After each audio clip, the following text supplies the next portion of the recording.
Hello, hello, hello, and welcome to Believe. That's BLEAV in lines, right here on the Believe Network.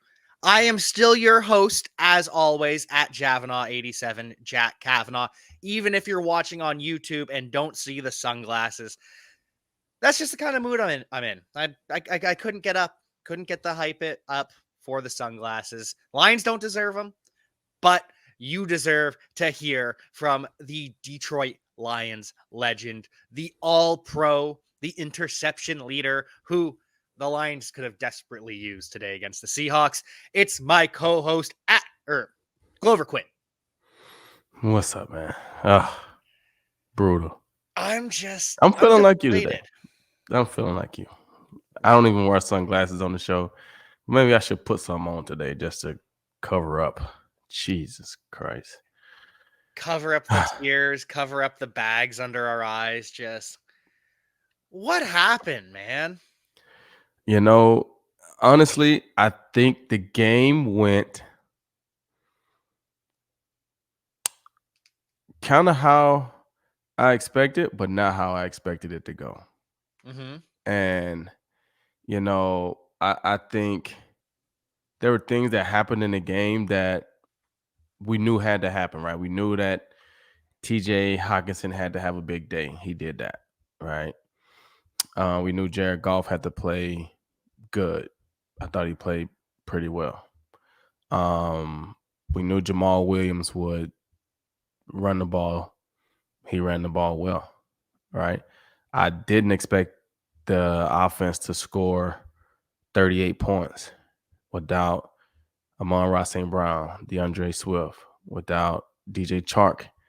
I didn't expect them to put up 38 points. I also didn't expect the defense to give up 49 points or 48 points, right? I mean, and then no, we scored 45 points, right? Yeah. Like I that was way higher of a scoring game than I thought, especially from our defense, giving up that many points to their offense. But if you look at how the game started out and how the game went, it was exactly what I said would happen, right? The Seattle Seahawks did not respect the Lions secondary. They came out in the first half and Geno Smith looked like an MVP candidate. I'm talking about he's shredding the Lions up. He's running the ball. He's throwing darts. Like the Lions did nothing to stop those guys. It seemed like every time they got in a situation, third down or a place to get a big stop, they always converted with a big play. And I mean, I don't even think Seattle punted all day, They did not. right? So when you're going into a game like this where you know you're limited offensively by injuries, your defense has to be what keeps you in the game. Special teams made some plays to keep them in the game. And you can see that early in the game, right? They were trying to pull out all the stops because they knew offensively we're not there. So we have to manufacture some extra possessions, right? So you get a big turnover on special teams. That's huge, right? Led to your first touchdown. And then you come back and you go with a fake punt. You get another, so you can see early in the game that they knew offensively, or at least they felt like offensively, that they wouldn't be able to put up as many points. So we got to manufacture some extra possessions. And defensively, they just didn't get any help. Bet Online is the fastest and easiest way to wager on all your favorite sports, contests, and events with first to market odds and lines. Find reviews and news for every league, including Major League Baseball, NFL, NBA, NHL, combat sports, esports, and even golf. Bet Online continues to be the top online resource for all your sports information, from live in-game betting, props, and futures. Head to Bet Online today or use your mobile device to join today and make your first sports bet. Use our promo code BELIEVE50 to receive 50% welcome bonus with your first deposit. That's BLEAV50. Bet Online, where the game starts. And what was it that was so off about the Lions defense? Because even from the first drive, We see safety Kirby Joseph. He's in great position on Will Dissly. He just doesn't get his head turned around, and Dissly catches the touchdown. And then we just see drive after drive after drive where Geno is third down and long, throwing a strike, third down and long, picking up a first with his legs. So did they just miss Tracy Walker that much? Did everyone just have an off day? What was it? Because it just felt so broken on so many levels. I think everybody just had an off day. I mean, I think everybody just had an off day. And I was watching the game, and I know I say this a lot, and I don't want to, make it sound like I'm being hard. But after the game, I had to go look at the stats to see, like, let me see what was Aiden's stats today. What was this? Like, I had to go and look and see, because there's a difference in making tackles and and making impact plays. You can come out of a game and have two tackles, and if those two tackles were impact plays, they're going to be remembered. You can come out of a game and have 8 tackles, but if they weren't impact plays, they're going to be like, "Oh, he had 8 tackles today," Yeah. right? So when you see Geno Smith converting on all these third downs, running the ball, throwing the ball, sitting back in the pocket, feeling comfortable, all these different things, it makes you wonder, where is the pass rush? And we've seen them struggle in week 1 against Jalen Hurts with the scrambling quarterback. And, like I said, I had in my notes in the first half, I had to check and make sure that Geno wasn't a MVP candidate at this point in the season, because he looked unstoppable out there. And I felt like they literally played. Pete Carroll played. I mean, Pete Carroll coached the game like they had no respect for the Lions defense. They had no respect for the Lions secondary, and it didn't feel like the Lions could score on them. That's the way they play. We're gonna throw the ball. We're gonna try to get DK back going, right? And DK had a big day, right?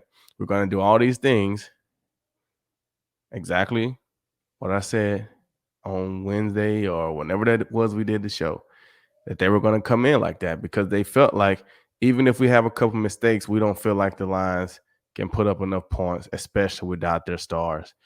And if they had Amon-Ra St. Brown, DeAndre Swift, DJ Chark, I think they win that game by 14, 15 points. Without those guys, I mean, you still put up 45. I don't think you put up 45 with those guys, because I think the game is just played totally different, right? I think it'd be played totally different, and I think the score would have been a lot different. But the way it went today, I mean, DK Metcalf 7 for 149, Tyler Lockett 6 for 91, tight ends with touchdowns. Rashad Penny, they didn't want to tackle that guy.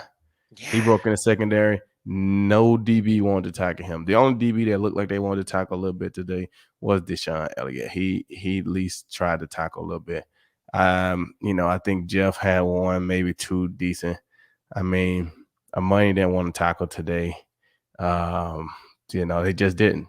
This is what it is. You saw it several times when the running back breaks free, right? And as a secondary guy, as a defensive back, when a running back breaks free, it's your job to do whatever you got to do to get him down.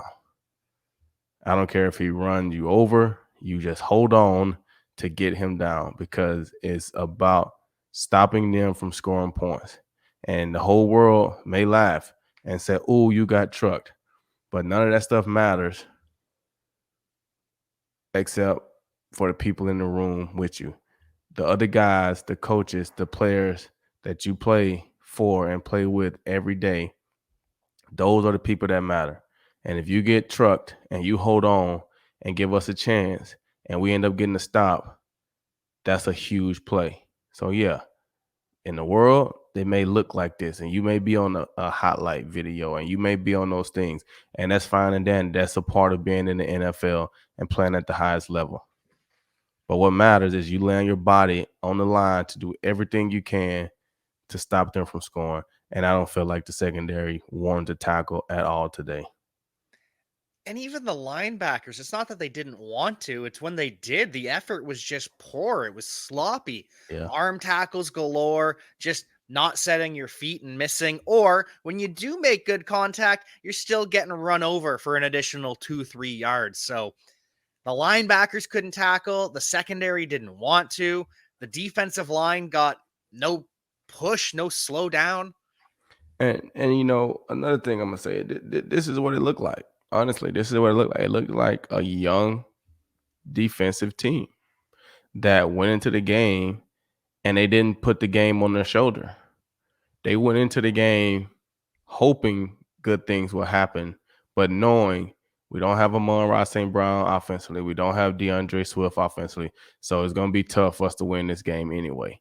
They didn't come into the game, in my opinion, with that chip on their shoulder, like, hey, we don't have these guys offensively, so we got to go and pitch a shutout against the Seattle defense. Seattle offense. We got to go shut these guys. We got to go show and win that we can win a game defensively. They've been scoring points on us all season. They've been talking about the defense.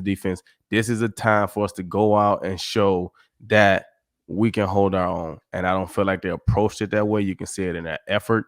You can see it in their execution. They did not approach it that way. They approached the game hoping that they would get a win some kind of way, and it just didn't happen.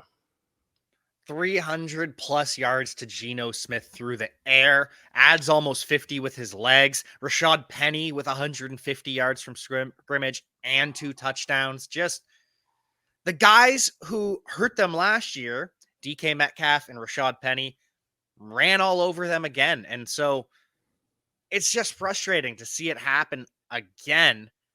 What do you do if you're Aaron Glenn? Because you can't be out there and make these guys give the effort you want to see, but at the same time, nothing was working. So how do you adapt? How does this work?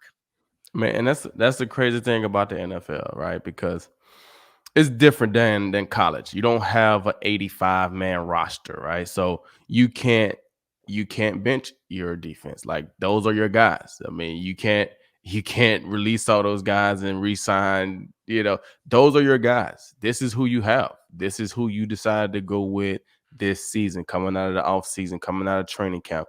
You decided that these were our guys. And so now it's your job to get these guys to play well. And for whatever reason, I don't know what it is. And like I said, I saw some things in training camp the couple of days that I was there, and I didn't want to speak on it at that time because I was only there for a short period of time. But the secondary is young, and I don't feel the same impact from a money. I just don't. But I felt that when I was at training camp. When I was at training camp for those 2 days, I felt the same exact way. And when I came back, if you go back to that show, I said there were some things that I saw but I didn't want to speak on it. I didn't want to come back and be that player that just talks about the players now that he's on the other side. Nope, that's not who I am. But I do call it how I see it. So I didn't speak on it then. And now we're 4 games into the season and we're seeing some of those things. We're seeing some of those things in coverage. I mean, Tyler Lockett had him spinning twice today, right? He missed one time on a deep ball. The next time he came back, right? I don't know why you're playing off coverage against a smaller guy like that, a speed guy like that. You should be in his face using your size to slow him down.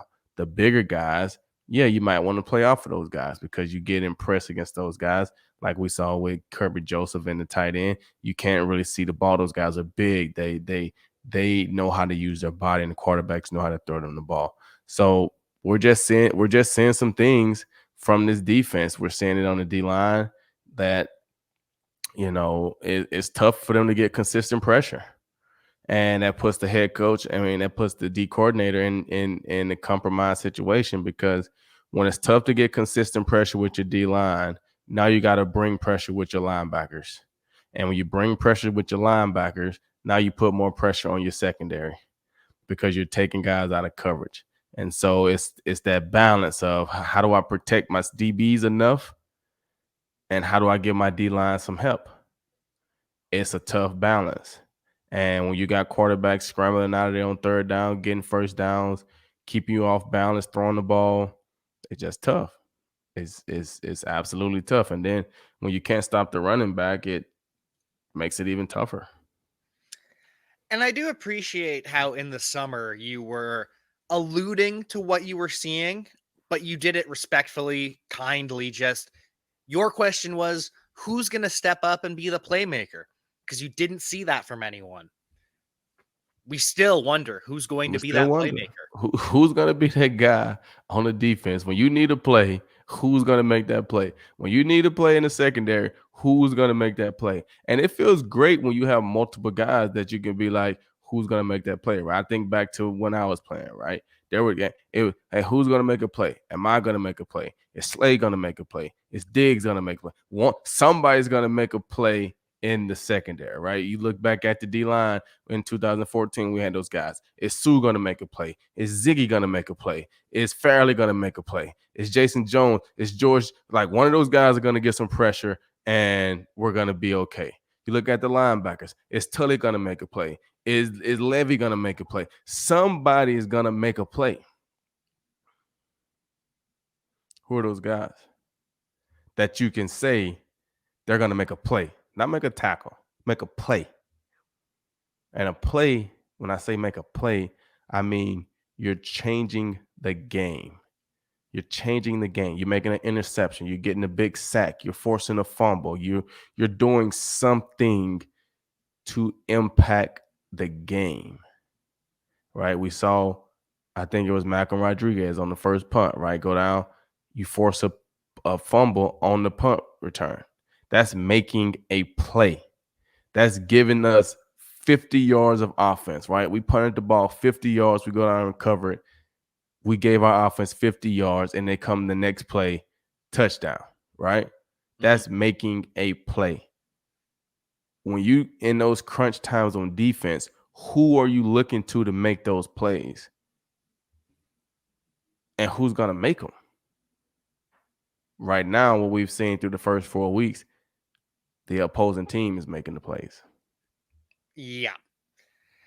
Completely hit the nail on the head there. Just so inconsistent, so stiff on first and second down, and then just an absolute liability on third. And just we end up with 1,075 total yards today, 695 passing yards, 12 touchdowns, 93 total points.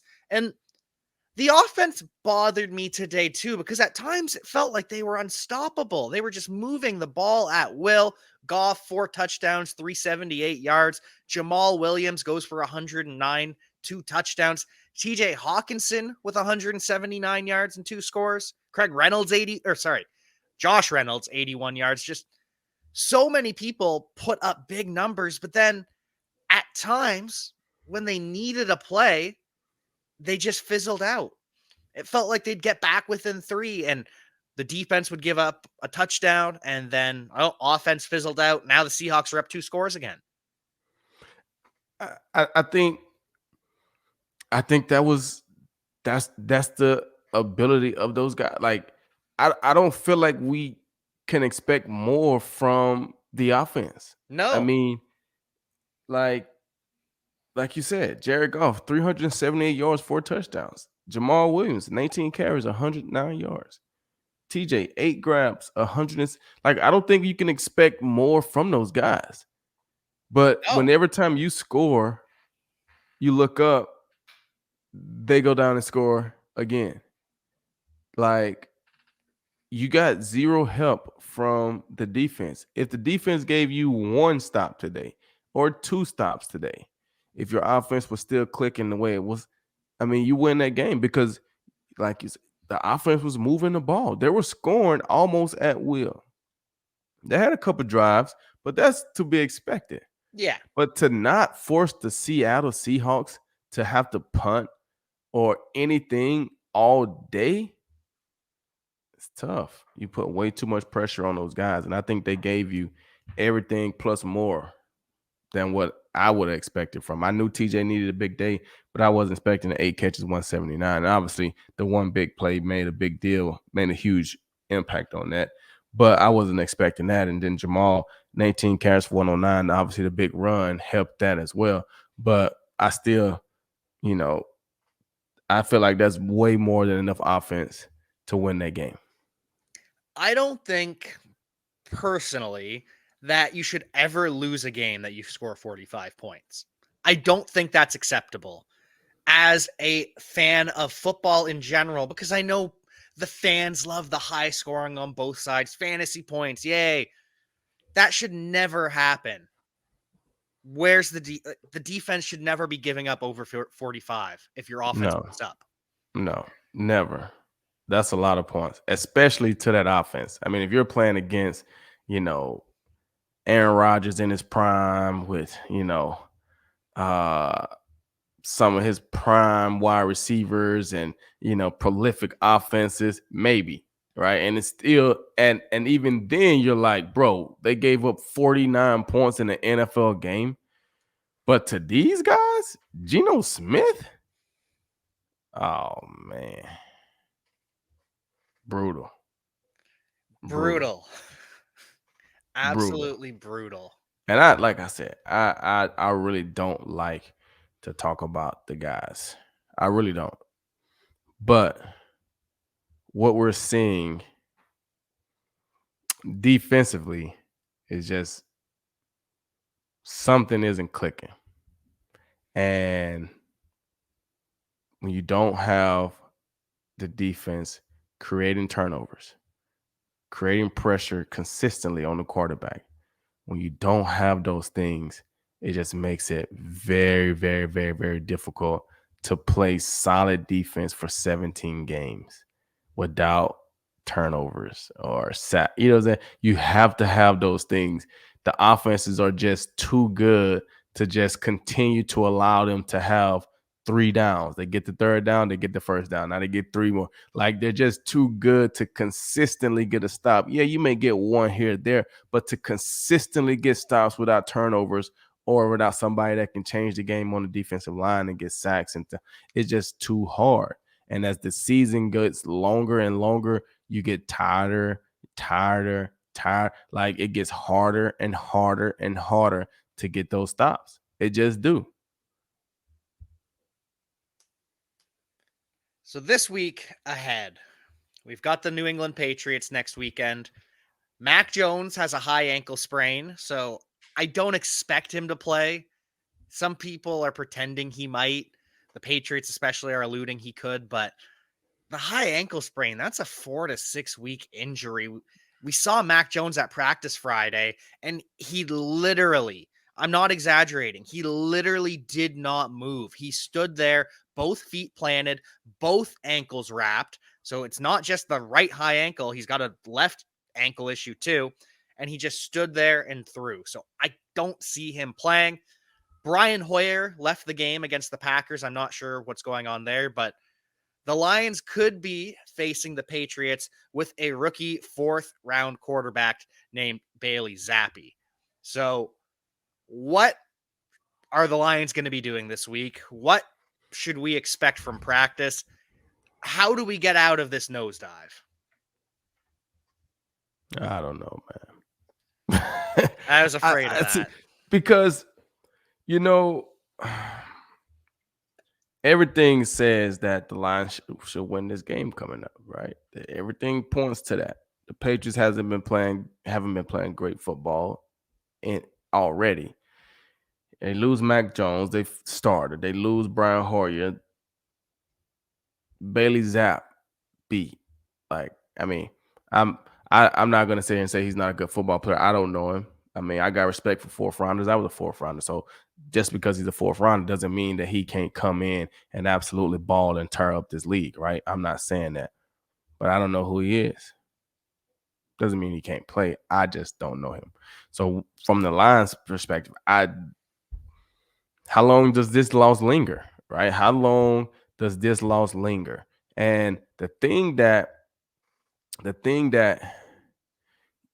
you don't want to see happen, right? You don't want to see this happen. And it takes veteran leadership. You don't want to see the team is 1-3, right? Tracy Walker out for the season, right? Mm-hmm. Amon Ross St. Brown got hurt, right? And I don't know what happened with DJ Chark, right? But something happened. He couldn't go. You don't want that energy to infect your whole team, right? To where now, when you're 1-3, you already feel like it's going to be a tough road for us to make it to the playoffs anyway. So now, little small nicks and knack injuries turn into missing games, right? Because you just, eh, this guy's hurt, so, eh. And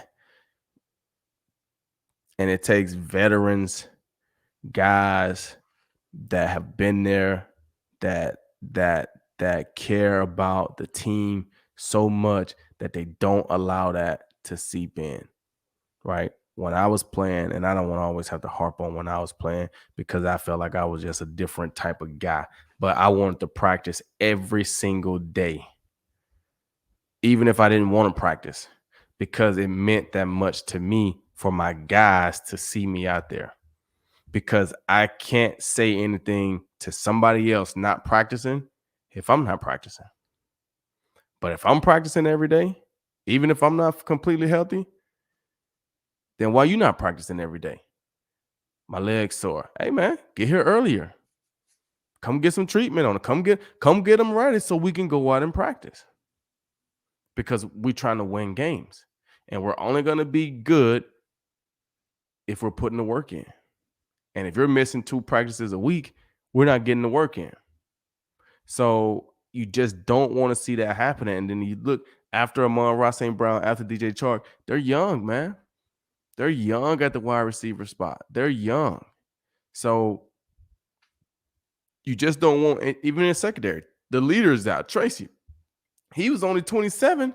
Those guys are young, right? And like I said, I don't know if I need to call this guy or talk to somebody, but I just need to see more from my money. Like, I just need to see more. I don't see any emotions. I don't see any, I don't see anything. Anything. You are the guy supposed to be. Was it a fluke last year? Did you get, man, it's hard to get lucky and catch 6 picks, right? You're supposed to be the guy. I need It's a tough one for me, Jack. It's a tough one. It's a tough because it don't have to be this way. It don't have to be this way. And this was a game that you should not. Like I said, we knew they were going to come at DK. DK had a big game last year. We knew that they were going to try to get DK going. We knew that. Mm-hmm. And they did exactly that. They let DK get going.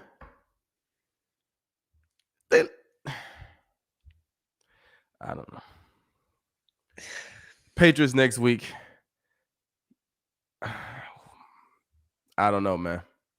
I don't know. I'm losing more and more confidence by the day Me because too. it's just a lot of things that they're not gelling.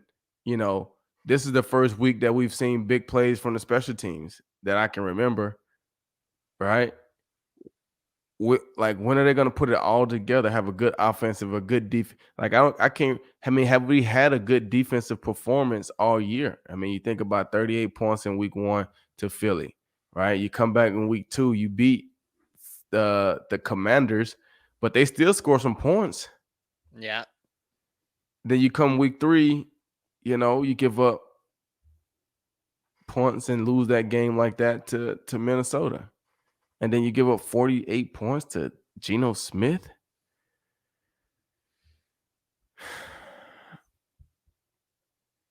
Brutal. It's a tough one. This one right here, last week hurt. Right? This one right here, brutal. Brutal.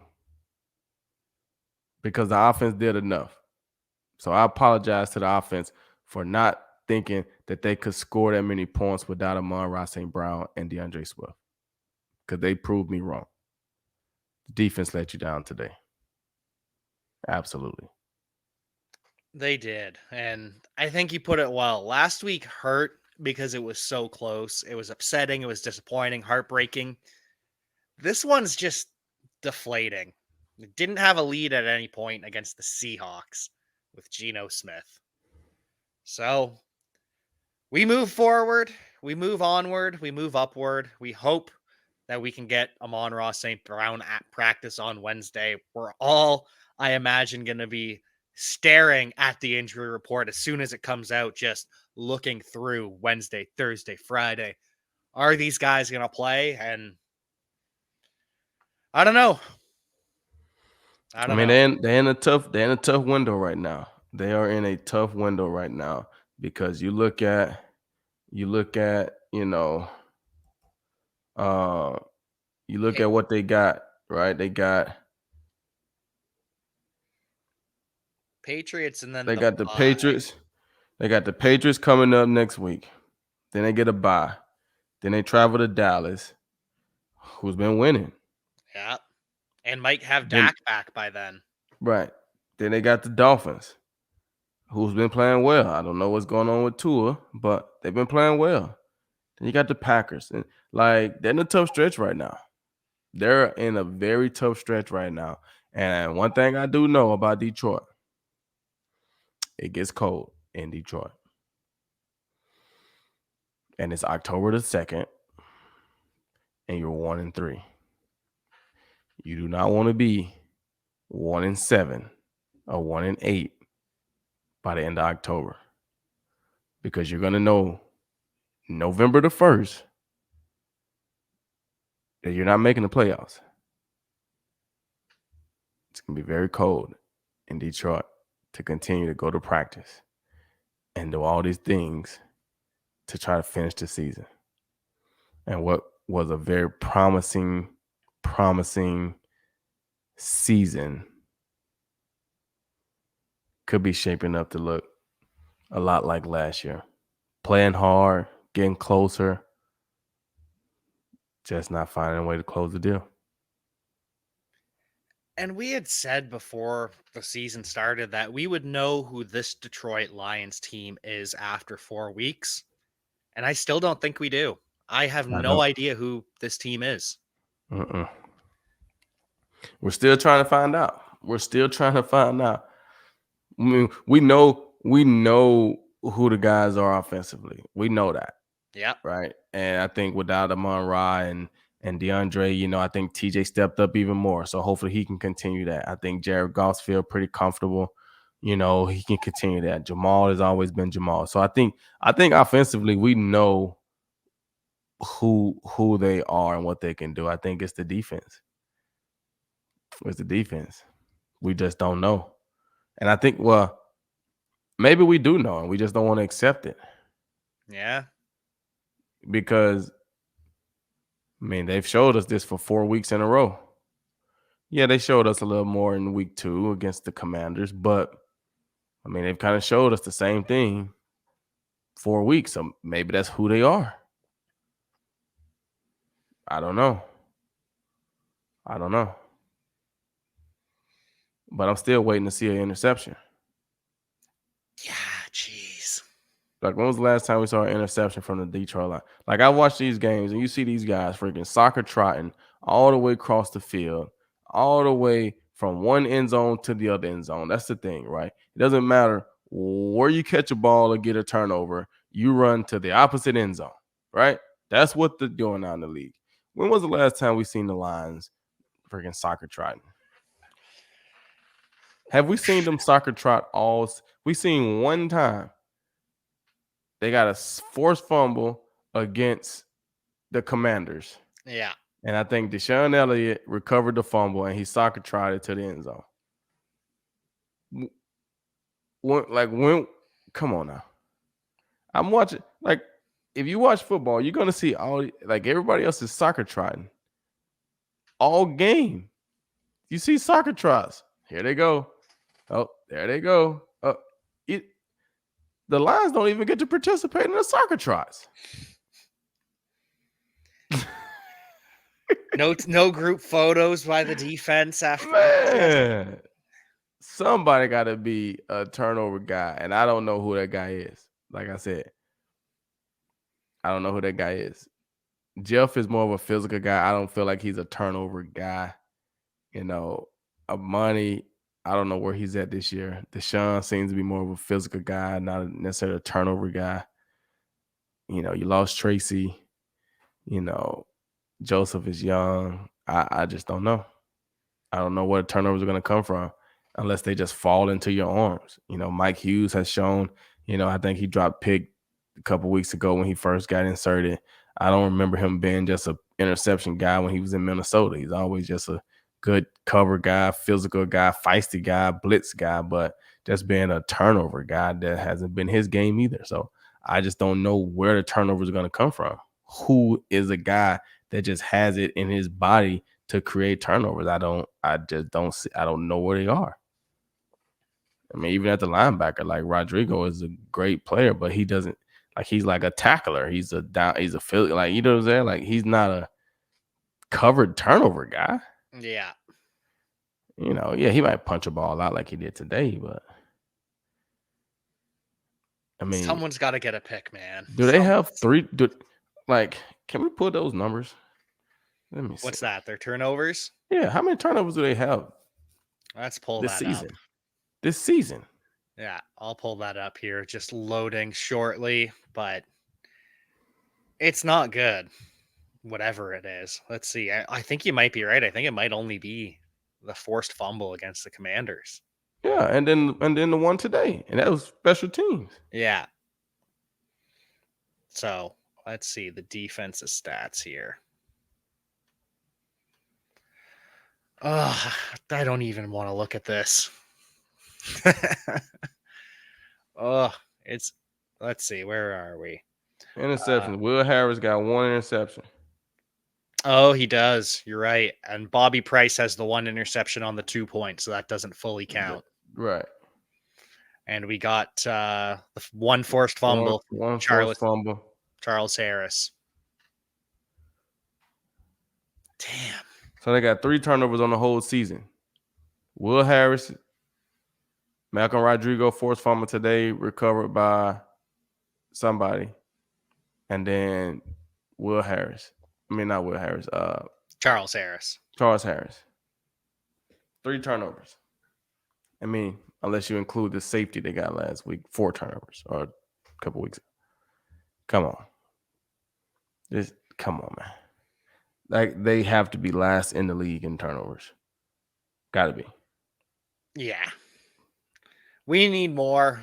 And I don't know where we go from here, but I do know that we will be here to cover whatever happens, and maybe we'll cover it better than the Lions have been covering. Glover. We're going to have to. We will. But thank you for joining me. Thank you for getting through this with me, because it was tough. This one was hard. I appreciate you, Jack, man. I hate that they made you take your sunglasses off today. I really missed the sunglasses. So, hopefully the Lions can regroup, recover. Now I get to see what it's like to be a fan. It hurts, doesn't it? I get to see. It hurts. It hurts. It hurts. Maybe next time. Maybe next time. And until next time, you can find us everywhere at Jaffanaut87 and at Glover Quin. Just search Glover on Instagram and you'll find all of his accounts. Search the Believe in Lions podcast. Give us a like, give us a review, rating. It all helps us out. And so, we'll see you soon. And until then, see you next time. Peace.